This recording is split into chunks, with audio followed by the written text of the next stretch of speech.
And here's another thing. Don't start your business with an Adage IT. I'm telling you, ladies and gentlemen, this is from my heart. This computer company here based in Southern California, they're all over the western United States. Adage IT. You have any issues with your computers, IT, security, anything. These guys are the smartest dudes in town, man. They're my client. Or I'm their client, or I use them. I spent a lot of money with them.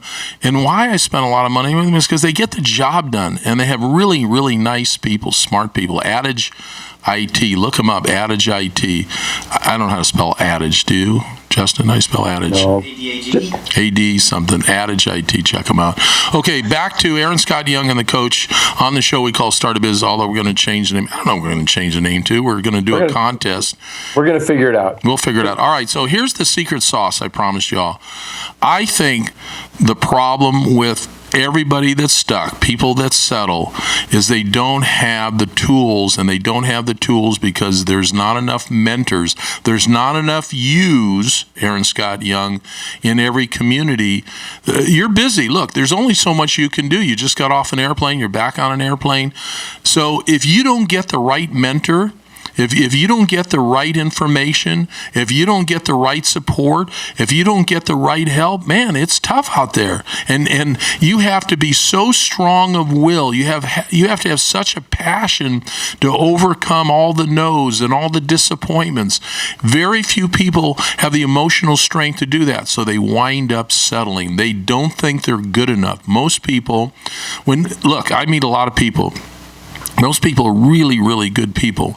And every one of us has greatness inside of them. I've been saying this for the 15 years I've been on radio. I truly believe in my heart. I'm sitting here in front of a big audience, but two people in front of me, my producers, these are really good people. These are solid young men that if I could mentor them, they can't afford to pay me the $5 an hour that I charge, but if they could, they'd be farther down the road. They would be better off in their life. Now, you're a lot more than $5 an hour, aren't you? When you mentor I'm $6 an hour. Oh, you are? I'm going to start sending you money. But what you said is so great. You know, everybody that I've ever met who's successful is, at some level, they're also humble. And what I mean by humble is teachable. They want to learn. They don't assume they know everything. They might trust their gut to make decisions on, but they're seeking out knowledge. They're seeking out somebody who's already climbed the mountain,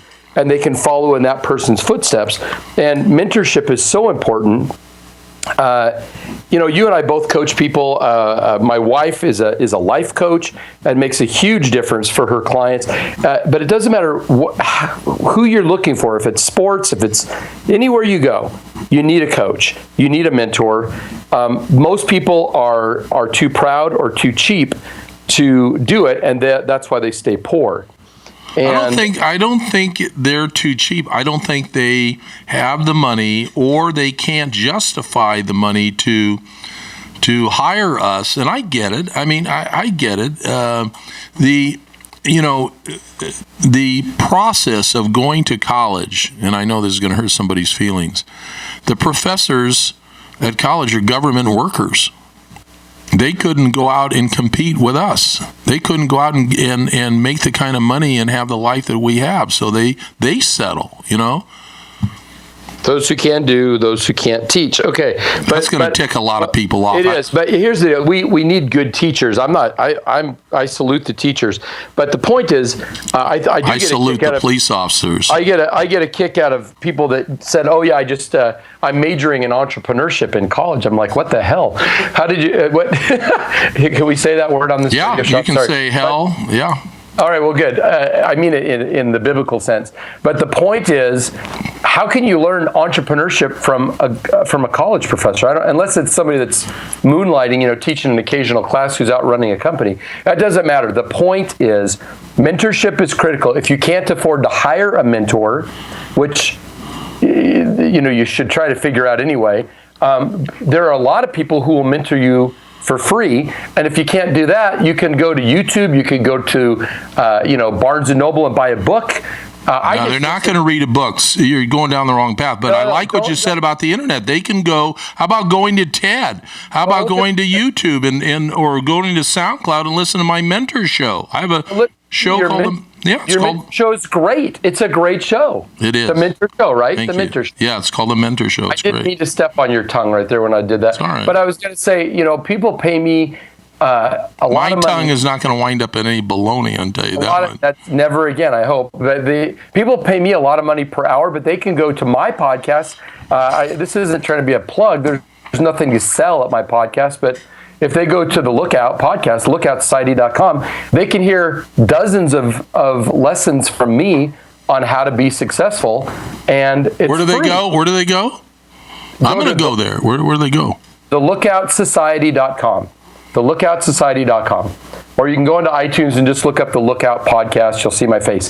The point is, and I just am starting a new podcast. I just started recording it day before yesterday, and it's called The Unshackled Owner, and it's all the same stuff I charge for $2,000 an hour. I'm just going to teach it, chunk by chunk by chunk on the podcast because people need to know this. It's important for the country. It's important for the economy to know. And if anybody's got the courage to go learn and take a risk, they're not stuck. They just have to be willing to move. Most people live the same life, the same year, over and over and over again, right? They die. They settle. Yeah, they settle. No, they die at 25 and they're buried at 75 because they just live the same year over and over again. Yeah. That's it. So anyway, people are not stuck. They're and that's going to be the LA Rams. That's going to be the story of the LA Rams. Welcome home to the LA Rams. Don't you think? Now the Dodgers need to go back to Brooklyn. Let me ask you a question. Then I'm going to try to give the microphone to these two young men. And if you and I did a national conference call, where people let's say we do the call for an hour, and then we take questions where people could touch us. Can I ask you two young guys? Can you grab a microphone, Justin? And so, if we did a national conference call, do you think that would help you as a young man? In other words, do you get a chance to really talk to people like Donald Trump? Do we get the chance to now? I would say no. Would you like to? To him personally, no. To you two, yes. Turn off the microphone and get out of here. I don't want to talk to you. No, but we would, on our national call, you would hear Aaron and I, you could ask us questions, okay, and we would bring on other great, between both of us, we have a network of really successful people. You just heard Aaron Scott Young say his buddy, WebMD, really? What is that dude worth? Billions? Well, no, not billions, but it's not. We don't need to talk about that now. But the point is, he's a very successful guy. He's had 3. I would like to talk to him. Can you arrange? I'd like to talk to him. But the point is, and as far as Donald Trump is concerned, I know you're talking about a national call with these guys. Listen, but let me just say to Justin or Aaron, whoever just said that, the fact they're young, liberal, progressives, so we're not going anywhere with these two guys. Whom I'm not a supporter of. I don't see him as my president, but I will say this: the reason he's doing so well. Turn Aaron's mic off. No, the reason he's doing so well is because people are tired of the political machine and they just want somebody to say something that sounds like a human being is talking. I didn't want to talk about politics. Now you got me all riled up. So Donald, he's made billions. He's lost them. He's made them back. I would love to talk to him, just like I would love to talk to Bill Clinton or Barack Obama. These are people who've reached a place in the stratosphere that almost nobody touches. Let's move on. With that point, you are right, Aaron. I agree with you on that. Yes. Again, I'm right. You see how that works? So it's No, he's just kissing up to you because he wants to come up to the ranch. I told him this summer I'm coming up to the ranch. He says, "Coach, can I ride along?" I said, "Absolutely." You come up to the ranch. We'll see some goats. When we go off the air in a minute, I'm going out and milk goats. So it's anyway. Go back with your question. We did a national conference call. Would young people be interested in listening in? What's the answer? What are you guys saying? What are you saying? What are you both saying? We would bring on guys like us that work hard, that are still working, and we would reach out back to you and try to, motivate you, inspire you, and stimulate you. Does that make sense? Yes, and it's all about finding ways to connect with millennials. And it's a free, yes, thank you. If you do it the right way, of course we want to listen to you. You're successful people. So let me tell you the story. Can I ask Justin a question while he's on the air? Oh, sure. Not to talk over to you. How do we find you? How do we get 10,000 of you on the phone every week? Internet? I don't know if I can answer that question, but as we all know, social media. Put an ad on Tinder. Where do you go? Are you on Tinder? I don't even know what Tinder is. I have no clue what Tinder is. Let's not go. Here's the deal. It's Coach. Yeah. It's an easy answer. Yeah. It's not about us being on a call. It's what's in it for them. What's in it for them? How are they going to benefit? And the issue is real simple. We have to, as we're getting older and we're talking to younger people, and the younger people are feeling lost, like the American dream is lost.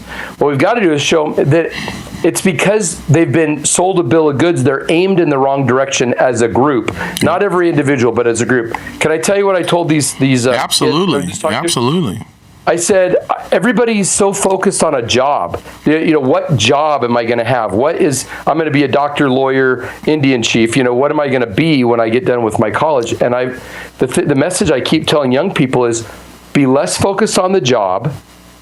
Be more focused on what are you naturally good at doing? What's your personality like? What do people come to you for now, your peers, to answer that question or to solve that problem? Once you know what your superpower is, let's call it, then you can deploy that in almost any industry. Then it's only a matter of your own courage to say, am I going to be the best problem solver in the dishwashing station of Applebee's, or am I going to be the best problem solver dealing with the Joint Chiefs of Staff in Washington, D.C.? It's only a matter of how do you take your natural gifts and put them in a place where you can help other people. Because just like I said, how are you going to get 10,000 people on a call? Make sure there's something in it for the listener. Same thing with anybody that's going to hire you, whether it's hiring a company you own or hiring you as an employee. They only want to know what's in it for me. No, I love that. I'm taking copious notes. I love everything you just said. What if we called the show the Superpower Show? I mean, I love that. I would love... everything you said just really resonated with me, because we all have a superpower. I call it greatness. You call it a superpower. But it has to be directed and focused. And that's where I think we all fall apart, is that what is your superpower? It's hard at 21 years old or 19 or even 25 to really have a handle on what your superpower is. But I love those two words. Why don't we change the name of the show from Start-A-Biz, which you're listening to now, that Aaron Scott Young and the coach on KHTS here in Southern California and all over the country on the apps. It's such a great app, AM 1220 KHTS. I keep mentioning it. It's the best radio app in the country, AM 1220 KHTS. So superpower. Justin and Aaron, each one of you would love to have a superpower, correct? So they're nodding feverishly up and down. So how do we help them get in touch with their superpower? I think that's the challenge that young people have. Well, that's one of the things a mentor can do. Am I asking good questions or what? I love that you ask questions, because I love to hear myself answer them. Go. But the point is that when you ask that question, I think these guys, they may not be super conscious of it, but with just a few minutes, we would figure out what their superpower is. Well, they both have very good. Let me describe. So maybe we build a couple of Superman and Batman right here in the studio. Both of them have great personalities, and they both are charming. Charming, it's interesting. You're not boring, I'm not boring. But there's so many boring people because they're not charming. And in charm, you can't, when you see it and feel it, like there's a lady in the studio that is very, very charming. Carl's wife, very charming, Jerry. And as soon as she walks into a room, that charm just oozes out. Now, I think you're born with it, but I think you can develop it. Yes, no. Do you think you can? Brother, look at what you're saying is a different word. It's It's what's in it for me. In other words, that charming person walks in and you feel charmed. You feel entertained. You feel like you're in the presence of no, somebody. But if you're blah, if you're boring and you're not aware of your, then there's nothing in it for you. I might go into a room full of engineers and go, this is like watching paint dry. But to somebody who understands their language and the way they look at them, this could be the most charming group in the world. It's always what's in it for me. Everywhere we go, you want to know how to get your superpower. You gotta start figuring out what is it that people come to you for all the time and ask you about. Your superpower is something so obvious to you that you don't even put a value on it. It's so the way in your mind the whole universe works like this. So I don't even notice the thing that I'm great at because I've always been great at it. And we don't need to go into what our superpowers are. The main thing is people need to just sit down and ask themselves a little question. What is it that my friends and the people that respect me, what do they come to me for? What do they ask me about? What do they want my opinion on, my counsel on? That's going to give you a good glance, a good peek behind the curtain at what your greatness is. Then it's a matter of taking it and saying, oh, if that's true, even though I don't think it's that big a deal, how can I start using that more in a more focused way, as you said, Coach? All right, let me challenge you because everything you're saying is just lighting my own Christmas tree up. But young people don't know how to speak. And I think I got lucky at a young age. I worked for Chevron when I was in my teens, back in the day where you had to wear a bow tie and a really white uniform, and they taught you how to greet people. They taught you how to talk to people. That doesn't happen anymore. Who's taking these young men aside and saying, let's look at your eye contact, let's look at your body language, let's look at how you speak, the pace of your speech, the inspiration in your speech. So all of these things, if you don't have great parents that sit you down and you bumble through life learning the hard way. Well, part of what you're talking about here, and I suppose we're going to have to go to a break here pretty quick. But what I'll tell you, we're good. Our show's brought to you by Laughlin USA. Listen, you personally don't spend a dime calling some attorney up in Washington at $300 an hour. If you have a question about whether you should form an LLC or a corporation, call Laughlin USA. Save yourself thousands of dollars. They've been at it for 44 years, over 100,000 clients. LaughlinUSA.com. Okay, so so here's the thing. I think that the thing about if we're talking about young people, first of all, I've met a lot of dull older people, and a lot of people that are older who have no clue how to speak and no clue how to present. So not everybody, the older generation doesn't have a corner on this market. But I would say that when I was coming up, you didn't have the internet, right? The internet came in my young adult life. Actually, I was vice president of a public company when the internet really started. Somebody said website, and I'm like, what the heck are you talking about? What's a website? But my point is, we had to go do stuff outside. We had to go around and meet people's parents. We were, I was a Boy Scout. I was an Eagle Scout. I was a camp. You keep I was bringing a up this Boy Scout stuff. Well, but my point is, I learned a lot about standing for something, the Scout oath, the Scout law, going camping and having to figure out about. You became an Eagle Scout? Absolutely, I'm an Eagle Scout. I tried. See, on a resume, now we're getting off a little bit, but do you know the number one thing on a resume for a corporation is if you're an Eagle Scout? Do you know that? Well, I know that I know that I've gotten indoors because I'm an Eagle Scout that I don't know if I would have otherwise. I used to have a client. And he was in Pennsylvania, and I'm embarrassed because it was years ago, but he had a company that would filter resumes for HR departments because big companies are getting thousands and they don't have the staff. So he would filter it, and he came up with a logarithm. How do you say that? Algorithm. And so I asked him one day, give me the 5 key things that you're looking for. Guess what number one was? Eagle Scout. Can you believe that? Eagle Scout. I can't believe it. Now that wouldn't work because congratulations. You don't have women that are Eagle Scouts. No. But my point is, you learn to, But everybody can be an Eagle Scout. Let me just say that so I'm socially, politically correct. Everybody can be an Eagle Scout now. No, they can't. Oh, they can't? No. But my no. You want to argue? We got to go to break. You want to argue? I'll argue during the break. I'll no tell argument. you. The point is we got to get off video games and get out of this and get to a point where there's a way to engage with the world. That's how you learn to speak and learn how to figure out what's right and wrong, socially acceptable and not. That's the beginning. Go ahead, go to break. But I want to come back and keep, because I love the superpower. Everybody has it in it. How do we pull it out of you? How do we get that superpower that gets recognized?